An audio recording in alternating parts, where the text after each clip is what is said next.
Horrible beyond conception was the change which had taken place in my best friend, Crawford Tillinghast. I had not seen him since that day, 2 months and a half before, when he had told me toward what goal his physical and metaphysical researches were leading, when he had answered my awed and almost frightened remonstrances by driving me from his laboratory and his house in a burst of fanatical rage.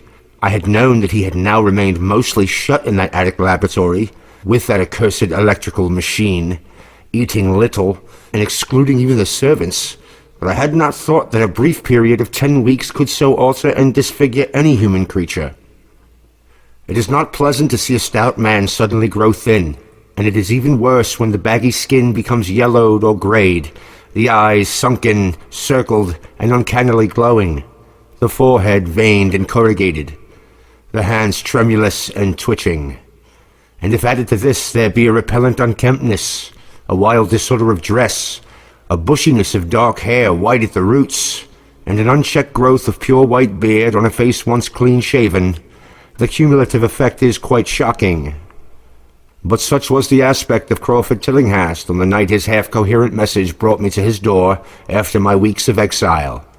Such the spectre that trembled as it admitted me, candle in hand, and glanced furtively over its shoulder as if fearful of unseen things in the ancient lonely house set back on Benevolent Street. That Crawford Tillinghast should ever have studied science and philosophy was a mistake. These things should be left to the frigid and impersonal investigator, for they offer two equally tragic alternatives to the man of feeling and action: despair if he fail in his quest, and terrors unutterable and unimaginable if he succeed. Tillinghast had once been the prey of failure, solitary and melancholy, but now I knew, with nauseating fears of my own, that he was the prey of success. I had indeed warned him 10 weeks before, when he burst forth with his tale of what he felt himself about to discover. He had been flushed and excited then, talking in a high and unnatural, though always pedantic voice. "What do we know," he had said, "of the world and the universe about us? Our means of receiving impressions are absurdly few, and our notions of surrounding objects infinitely narrow. We see things only as we are constructed to see them, and can gain no idea of their absolute nature.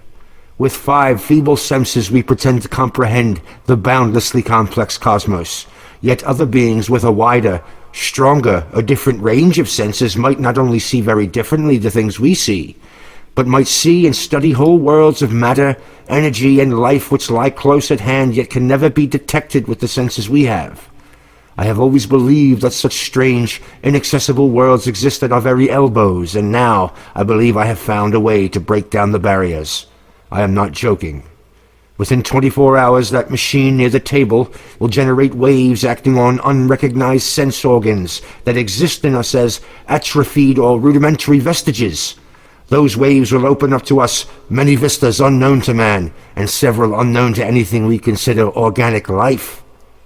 We shall see that at which dogs howl in the dark, and that at which cats prick up their ears after midnight. We shall see these things and other things which no breathing creature has yet seen. We shall leap over time, space, and dimensions, and without bodily motion, peer to the bottom of creation." When Tillinghast said these things, I remonstrated, for I knew him well enough to be frightened rather than amused. But he was a fanatic, and he drove me from the house. Now he was no less a fanatic, but his desire to speak had conquered his resentment, and he had written me imperatively in a hand I could scarcely recognize. As I entered the abode of the friend so suddenly metamorphosed to a shivering gargoyle, I became infected with the terror which seemed stalking in all the shadows. The words and beliefs expressed 10 weeks before seemed bodied forth in the darkness beyond the small circle of candlelight, and I sickened at the hollow, altered voice of my host. I wished the servants were about, and did not like it when he said they had all left 3 days previously. It seemed strange that old Gregory, at least, should desert his master without telling his tried friend as I. It was he who had given me all the information I had of Tillinghast after I was repulsed in rage. Yet I soon subordinated all my fears to my growing curiosity and fascination. Just what Crawford Tillinghast now wished of me I could only guess, but that he had some stupendous secret or discovery to impart, I could not doubt. Before I had protested at his unnatural pryings into the unthinkable.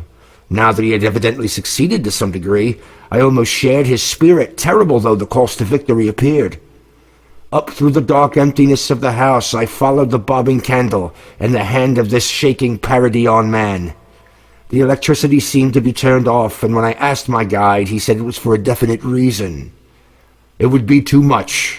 I would not dare. He continued to mutter.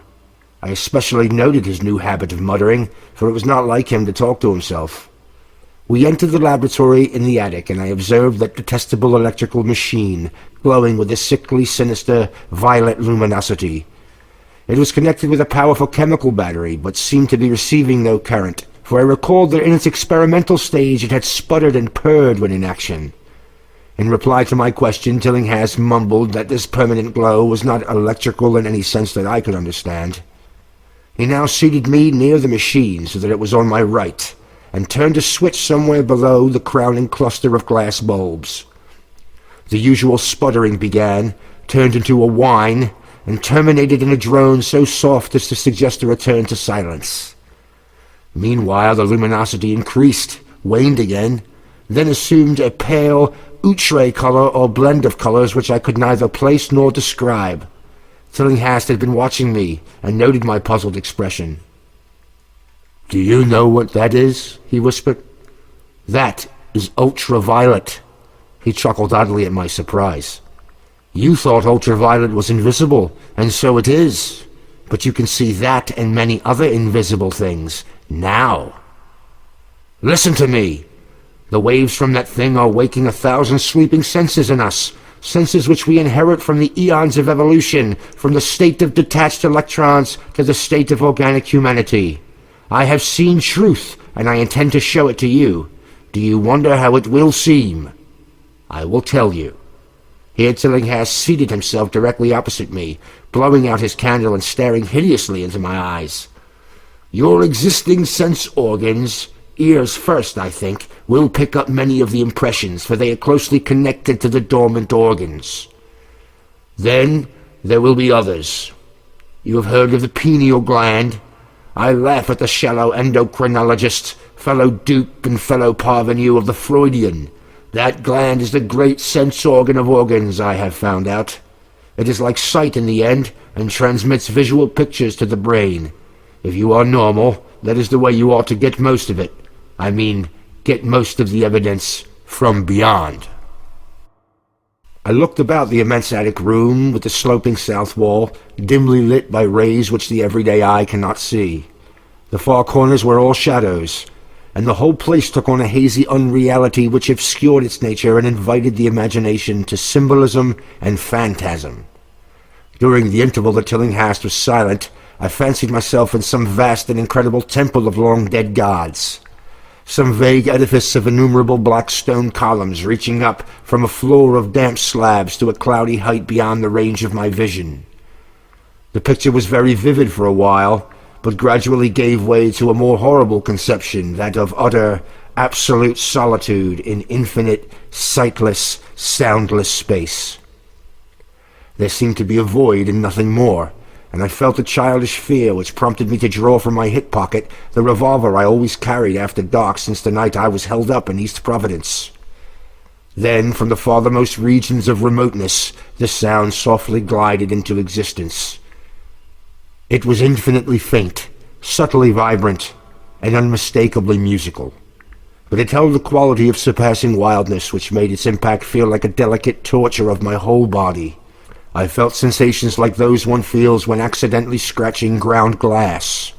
Simultaneously there developed something like a cold draft, which apparently swept past me from the direction of the distant sound, and as I waited breathlessly, I perceived that both sound and wind were increasing, the effect being to give me an odd notion of myself as tied to a pair of rails in the path of a gigantic approaching locomotive. I began to speak to Tillinghast, and as I did so, all the unusual impressions abruptly vanished. I saw only the man, the glowing machine, and the dim apartment. Tillinghast was grinning repulsively at the revolver which I had almost unconsciously drawn, but from his expression I was sure he had seen and heard as much as I, if not a great deal more. I whispered what I'd experienced, and he bade me to remain as quiet and receptive as possible. "Don't move," he cautioned, "for in these rays we are able to be seen as well as to see. I told you the servants left, but I didn't tell you how. It was that thick-witted housekeeper. She turned on the lights downstairs after I had warned her not to, and the wires picked up sympathetic vibrations. It must have been frightful. I could hear the screams up here in spite of all I was seeing and hearing from another direction, and later it was rather awful to find those empty heaps of clothes around the house.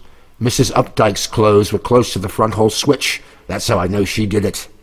It got them all. But so long as we don't move, we're fairly safe. Remember, we're dealing with a hideous world in which we are practically helpless. Keep still." The combined shock of the revelation and of the abrupt command gave me a kind of paralysis, and in my terror my mind again opened to the impressions coming from what Tillinghast called beyond. I was now in a vortex of sound and motion, with confused pictures before my eyes. I saw the blurred outlines of the room, but from some point in space there seemed to be pouring a seething column of unrecognizable shapes or clouds, penetrating the solid roof at a point ahead and to the right of me.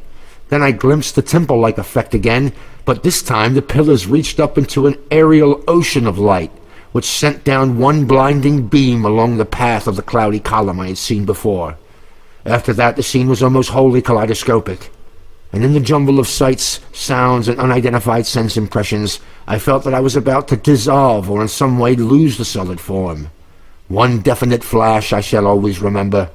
I seemed for an instant to behold a patch of strange night sky filled with shining, revolving spheres, and as it receded I saw that the glowing suns formed a constellation or galaxy of a settled shape, this shape being the distorted face of Crawford Tillinghast. At another time I felt huge inanimate things brushing past me, or occasionally walking or drifting through my supposedly solid body, and I thought I saw Tillinghast look at them as though his better trained senses could catch them visually. I recalled what he said about the pineal gland, and wondered what he saw with his preternatural eye. Suddenly I myself became possessed of a kind of augmented sight. Over and above the luminous and shadowy chaos arose a picture which, though vague, held the elements of consistency and permanence. It was indeed somewhat familiar, for the unusual part was superimposed upon the usual terrestrial scene, much as a cinema view may be thrown upon the painted curtain of a theatre. I saw the attic laboratory, the electrical machine, and the unsightly form of Tillinghast opposite me. But of all space unoccupied by familiar material objects, not one particle was vacant. Indescribable shapes, both alive and otherwise, were mixed in disgusting disarray, and close to every known thing were whole worlds of alien, unknown entities. It likewise seemed that all known things entered into the composition of other unknown things, and vice versa. Foremost among the living objects were great inky, jellious monstrosities which flabbily quivered in harmony with the vibrations from the machine. They were present in loathsome profusion, and I saw to my horror that they overlapped, that they were semi-fluid and capable of passing through one another and through what we know as solids. These things were never still, but seemed ever floating about with some malignant purpose. Sometimes they appeared to devour one another, the attacker launching himself at its victim and instantaneously obliterating the latter from sight. Shudderingly, I felt that I knew what had obliterated the unfortunate servants, and could not exclude the things from my mind as we strove to observe other properties of the newly visible world that lies unseen around us. But Tillinghast had been watching me and was speaking. "You see them? You see them? You see the things that float and flop about you and through you every moment of your life? You see the creatures that form what men call the pure air and the blue sky? Have I not succeeded in breaking down the barrier? Have I not shown you worlds that no other living men have seen?" I heard him scream through the horrible chaos, and looked at the wild face thrust so offensively close to mine. His eyes were pits of flame, and they glared at me with what I now saw was overwhelming hatred. The machine droned detestably. "You think those floundering things wiped out the servants? Fool, they are harmless. But the servants are gone, aren't they? You tried to stop me, You discouraged me when I needed every drop of encouragement I could get. You were afraid of the cosmic truth, you damned coward. But now I've got you. What swept up the servants? What made them scream so loud? Don't know, huh? You'll know soon enough. Look at me. Listen to what I say. Do you suppose there are really any such things as time and magnitude? Do you fancy there are such things as form or matter? I tell you, I have struck depths that your little brain can't picture. I have seen beyond the bounds of infinity and drawn down demons from the stars. I have harnessed the shadows that strive from world to world to sow death and madness. Space belongs to me, do you hear? Things are hunting me now, the things that devour and dissolve, but I know how to elude them. It is you they will get, as they got the servants. Stirring, dear sir? I told you it was dangerous to move. I have saved you so far by telling you to keep still, saved you to see more sights and to listen to me. If you'd had moved, they'd have been at you long ago. Don't worry, they won't hurt you. They didn't hurt the servants, for it was seeing that made the poor devils scream so. My pets are not pretty, for they come out of places where aesthetic standards are very different. Disintegration is quite painless, I assure you, but I want you to see them. I almost saw them, but I knew how to stop. You're not curious. I always knew you were no scientist. Trembling, huh? Trembling with anxiety to see the ultimate things I have discovered. Well, why don't you move then? Tired? Well, don't worry, my friend, for they are coming. Look, curse you, look. It's just over your left shoulder. What remains to be told is very brief, and may be familiar to you from the newspaper accounts. The police heard a shot in the old Tillinghast house, and found us there, Tillinghast dead and me unconscious.